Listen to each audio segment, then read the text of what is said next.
네, 그럼 상클라이프 시작하겠습니다. 매주 화요일 여러분의 건강을 책임지는 날인데요. 오늘의 주제부터 만나볼까요?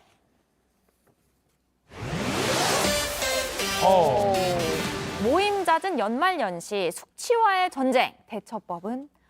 연말연시 모임에 빠지지 않고 등장하는 게 바로 술이죠. 맞습니다. 마실 땐 기분 좋게 마시지만 조금만 더 하다가 다음날 아침에 지독한 숙취에 시달립니다. 벌써 너무 싫어요. 네, 실제로 숙취에 되게 취약하다고 네, 취약합니다. 하더라고요. 이 숙취와의 전쟁에서 승리할 수 있게 도와줄 분 오늘 어. 모셨습니다. 가정의학과 전문의 민혜연 원장님, 안녕하세요. 안녕하세요. 우리 원장님은 술 좀 드시나요? 어떠세요? 예, 저도 술을 좀 즐기는 편이고요. 특히나 이제 결혼을 한 다음에는 남편이랑 한 잔씩 하는 거에 빠져가지고 저도 어제도 술을 좀 한잔하고 진짜요? 근데 숙취 해소법이 뭐 특별하게 있으세요? 그러니까 보통 의사들의 숙취 해소법은 뭐 대단한 것 게 있을 것 같아요. 같잖아요. 근데 가장 기본에 충실합니다. 어떤 물. 아, 물을 무조건 많이 마셔야 되거든요. 그래서 공복에 일단은 술을 먹지는 않아요. 차라리 반주로 먹더라도 일단 음식을 먼저 섭취한 후에 알코올을 먹고, 만약에 좀 내가 과음을 한다라고 하면 저는 술자리 끝난 시간부터 그 다음 날 한 오후까지 계속 저칼로리 이온 음료를 계속 이온 마셔요. 음료. 이온 음료. 예, 그래서 수분 보충을 충분히 해주는 게 거의 유일한 알코올의 해독 방법이라고 알려져 있죠. 수분. 저도 뭐 적당하게 마시는 건 좀 좋아하는 편이거든요. 근데 특히 이게 연말 연시에 좀 적당히 먹어야지 해도 막 분위기가 좋고 맞아요. 막 오랜만에 만나고 그쵸. 이러면은 너무 많이 또 젊은 피니까 또. 네, 많이 마시게 되더라고요. 그럼 다음날 또 후회를 하곤 하는데 자, 누구도 피해갈 수 없는 이 숙취와의 전쟁 키워드와 함께 완승할 수 있는 방법 살펴보겠습니다. 첫 번째 키워드 보시죠. 어제 내가 불러온 재앙, 숙취란 일단 재앙입니다. 맞아요. 숙취 왜 생기는 거예요? 이게 뭐 일종의 질환으로 봐야 되는 겁니까? 사실 뭐 숙취는 정식으로 진단명이 있거나 또는 이제 질환으로 보지는 않습니다. 그런데 알코올이라는 것 자체가 우리 몸에서는 독성 물질이거든요. 그러니까 너무 많이 과음을 한 후에 지독하게 숙취가 오신다면 어떻게 보면 독성 물질에 의한 중독 현상의 일환으로 볼 수는 있겠죠. 중독. 근데 소위 이 술톤이라고 하잖아요. 술 조금만 마셔도 얼굴이 벌겋게 맞아요. 되는 분들. 근데 이런 분들은 그런 독성 물질에 더 취약한 분들일까요? 그렇게 볼 수도 있는 게요. 그러니까 우리가 술을 마시게 되면 내 몸에서는 술은 독성 물질이니까 어떤 것보다도 빠르게 대사시켜서 내보내려고 해요. 그래서 이제 알코올을 대사하는 기관이 간인데요. 일단 1차적으로 간에서는 알코올을 아세트알데하이드라고 하는 중간 물질로 분해를 하고 이걸 다시 한번 분해해서 체외로 배출을 시키거든요. 이 중간 물질인 아세트알데하이드가 그 우리의 모든 숙취, 얼굴도 빨개지게 하고 기억력도 떨어지게 하고 머리 아프게 하고 하는 숙취를 일으키는 주범이에요. 그래서 사실은 이 아세트알데하이드를 분해하는 알데하이드 탈수소 효소라고 하는 효소가 있는데 이 효소의 활성도가 너무 떨어지거나 효소의 양이 적은 사람들은 독성 물질이 해독이 끝까지 되지가 않으니까 좀 더 빨리 얼굴이 빨개지는 거죠. 그래서 술을 한 잔만 마셔도 얼굴이 빨개진다. 이런 사람들은 숙취도 더 강하게 느낄 확률이 높습니다. 이 아세트알데하이드 요 녀석을 잡아야 이놈이 그렇죠. 문제였군요. 저를 괴롭히는 게. 가역수도 빨개지나요? 빨개지는 않는데 머리가 너무 아파가지고 아세트 이놈 올리기만 해봐라. 근데 간이 건강하면 네. 흔히 뭐 너 간 건강하니까 술 잘 마시네라고 할 텐데 이게 숙취는 그럼 어때요? 간이 건강하면 숙취도 덜 생기나요? 그러니까 간에서 알코올을 해독하다 보니까 네. 다들 간이 건강하면 술 잘 마시겠지라고 하는데 아까 말씀드린 것처럼 간 기능 자체보다는 그 안에 있는 효소의 활성도가 더 중요하거든요. 그래서 간이 건강하다고 해도 효소의 활성도가 떨어져 있는 분들은 당연히 술을 잘 못 마시거나 숙취가 심할 수 있고요. 다만 역은 가능합니다. 그러니까 간 자체가 간 세포들로 구성이 돼 있잖아요. 알코올은 간 세포를 파괴시키거든요. 그래서 간이 건강하지 않으면 당연히 알코올에 대한 독성 반응이 더 강하게 나타나서 숙취가 더 심하실 수 있죠. 저는 간이 건강하면 술을 많이 먹을 수 있는 줄 알았어요. 잘못된 정보였네요. 많이 마시지 마시고요. 네, 다음 키워드 살펴보죠. 숙취 해소제, 음주 전, 음주 중, 음주 후. 숙취 좀 줄이려고. 요즘 제 친구들도 되게 센스 있으려면 미리 숙취 해소제를 챙겨서 전에도 챙겨주고 후에도 챙겨준다. 이런 친구들이 주변에 좀 있어요. 근데 이게 좀 효과가 진짜 있나 싶을 정도로 숙취에 도움이 안 되는 것 같다는 생각이 들 때도 있거든요. 그쵸. 어떤가요? 실제로 도움이 돼요? 저는 이제 개인적으로 의사로서는 숙취 해소제를 좋아하지 않습니다. 왜냐하면 의약품이나 건강기능식품이 아니에요. 그런데 혼자 이제 일반 분들이 이걸 믿고 더 자기의 주량보다 많이 드시는 경향이 있어요. 아. 앞서서 설명드린 것처럼 의약품 같은 것들이 아니기 때문에 특별한 기전이 정해져 있는 것도 아니고요. 숙취 해소제별로 그래서 숙취를 좀 줄이는 방법도 굉장히 다양해요. 그래서 무조건 전에 먹는 게 좋다, 후에 먹는 게 좋다 정해져 있지는 않은데요. 일반적으로 숙취를 느끼는 것 자체가 중간 대사물질인 아세트알데하이드 때문이라 그랬잖아요. 네. 그래서 이전에 먹는 것보다는 이후에, 그러니까 음주와 함께 드시거나 음주 직후에 드시는 게 좀 더 효과가 있지 않을까 싶기는 하고요. 가장 정확한 건 제품별로 기전이 다 다르기 때문에 제품의 복용 방법이 보통 같이 안내가 되어 있잖아요. 그걸 따라주시는 게 제일 좋겠죠. 무조건 전에 먹는 거야. 뭐 이렇게 볼 게 아니라 제품 살펴보고 또는 중이나 후에 먹는 게 낫다라고 정리해 주셨네요. 그 숙취로 저처럼 머리가 깨질 듯 할 때 아침에 일어나면 이거 일을 또 해야 되는데 네. 너무 힘들어서 저 솔직히 두통약을 먹거든요.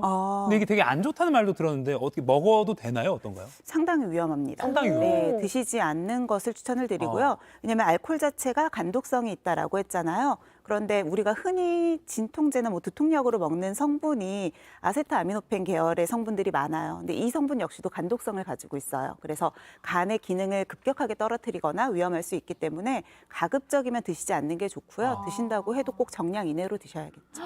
아니 원장님이 상당이라는 말 쓰셨어요. 진짜 먹으면 안 상당히 되겠구나. 위험한. 왜냐면 제가 수련의 시절에 이제 음주하신 후에 그렇게 아세트아미노펜 계열의 약을 드시고 갑자기 간부전이 오셔서 중환자실로 입원한 케이스를 본 적이 아이고, 아이고, 있었거든요. 아이고. 일반적인 케이스는 아니지만 위험할 수 있다는 거죠. 그렇죠. 아, 알겠습니다. 그렇군요. 명심하겠습니다. 네, 아니 약은 최대한 좀 배제를 하는 게 좋을 것 같고 말씀 들어보니까 일단 해장을 하기 위해서 약 말고 또 음식이라는 게 있잖아요. 맞아요. 음식은 이제 안전한 방법이니까 이 숙취 해소에 좋다고 많이 알려진 음식들을 먹으면 좋을 것 같은데 진짜로 효과가 그만큼 있는 건지 이제 OX로 하나하나 확인을 해보겠습니다. 네, 민 원장님 판을 들어주시고 네. 자 먼저 첫 번째. 네, 첫 번째 해장 음식 우유입니다. 우유. 어. 술 마시기 전에 뭐 간, 위장 코팅이 된다라고 하면서 우유 드시는 분들 있는데 이거잖아요. 자, 코팅 한번 해. 우유 이렇게 먹고. 네. 코팅하고 마시면 이제 간에 영향을 주지 않는다는 거죠. 어떤가요? 자, 하나, 둘, 셋. 오. 도움이 된다. 무조건적으로 도움이 된다라고 볼 수는 없지만 사실 제가 말씀드렸잖아요. 공복에 술 먹는 게 안 좋거든요. 그래서 이 공복을 피하는 데는 괜찮고 특히나 공복을 피하는 음식 중에서도 단백질의 함량이 높은 편이고 뭐 유지방이나 여러 가지 미네랄도 포함이 돼 있으니까 나쁘진 않을 것 같아요. 하지만 얘기하신 것처럼 위나 간을 코팅해주는 효과는 없습니다. 그렇죠. 공복을 달래주는 정도이니까 너무 믿고 하시면 안 되겠고요. 유당불내증 있으신 분들도 주의가 필요하겠죠. 아, 그렇군요. 나쁜 건 아니지만 이게 또 우유 먹었으니까 더 먹자 하는 건 무조건 안 되는 거죠. 알겠습니다. 자, 두 번째 해장 음식은 바로 피로회복제입니다. 이게 숙취를 빨리 떨치기 위해서 피로회복제로 컨디션을 딱 끌어올리는 분들도 계신데 그쵸. 이건 어떤지. 자, 하나, 둘, 셋. 오, 이건 안 X. 좋다. 어떤 건가요? 네. 그러니까 먹으면 일단은 술이 좀 취했다가도 고함량의 카페인이 들어가 있다 보니까 각성작용이 돼서 술이 좀 깨는 것 같고 괜찮게 느껴지잖아요. 네. 근데 사실은 알코올 자체도 교감신경계를 흥분시키는데 고함량의 카페인이 들어가 버리면 과각성 상태가 되겠죠.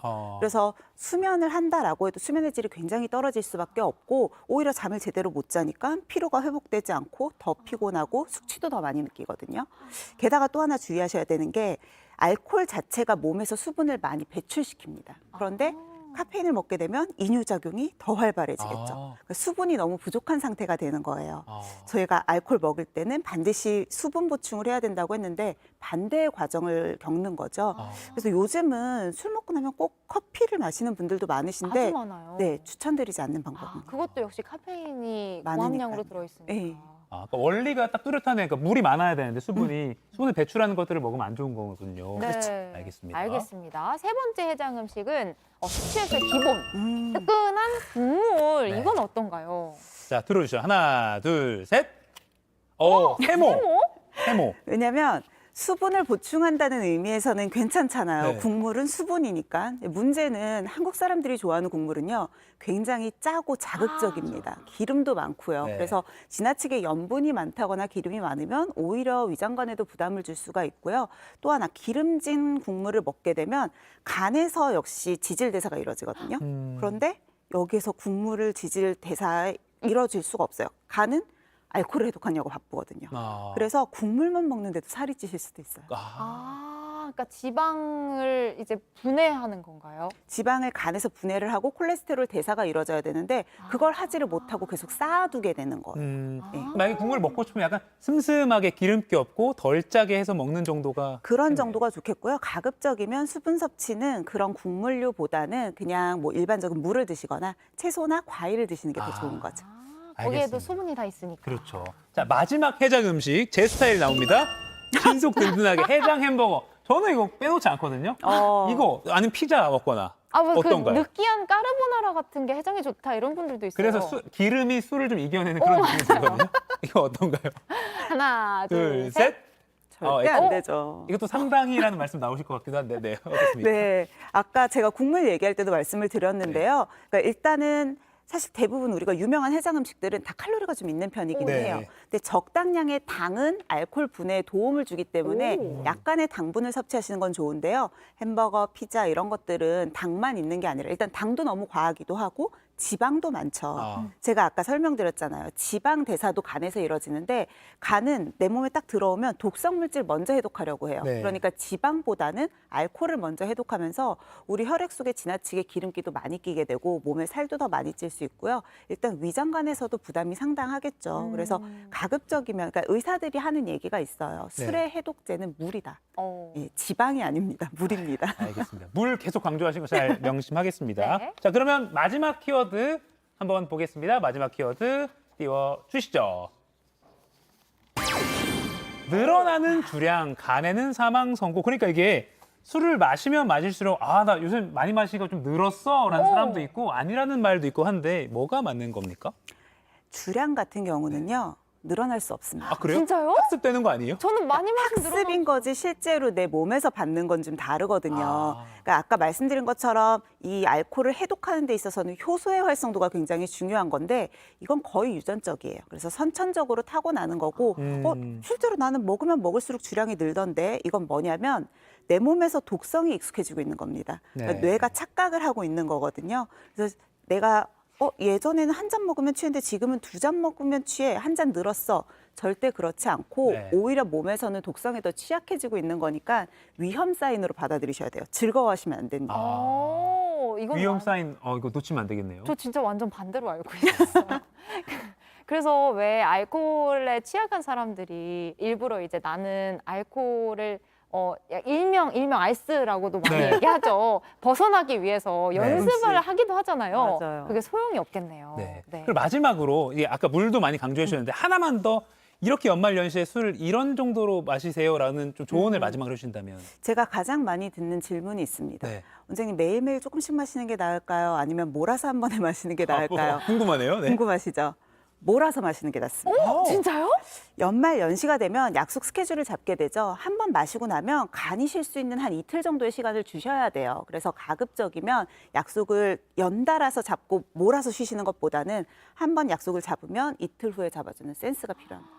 한 월요일쯤 마셨으면 한 목요일 정도에 하나 잡는 정도. 그러니까 몰아서 마시라고 또 매일 밤 몰라는 게 아니라 네. 월요일쯤이면 2, 3일 쉬고 그렇죠. 요렇게 몰아서 마시고 잘 쉬고 며칠 정도. 그리고 물 많이 마시고 네. 꼭 기억하겠습니다. 그러니까 한 번 마시면 이틀 꼭 쉬어주는 센스 센스. 발휘해 주시기 바랍니다. 연말연시 숙취와의 전쟁에서 살아남기 위한 방법 오늘 민혜연 연장님께 잘 들어봤습니다. 고맙습니다. 고맙습니다.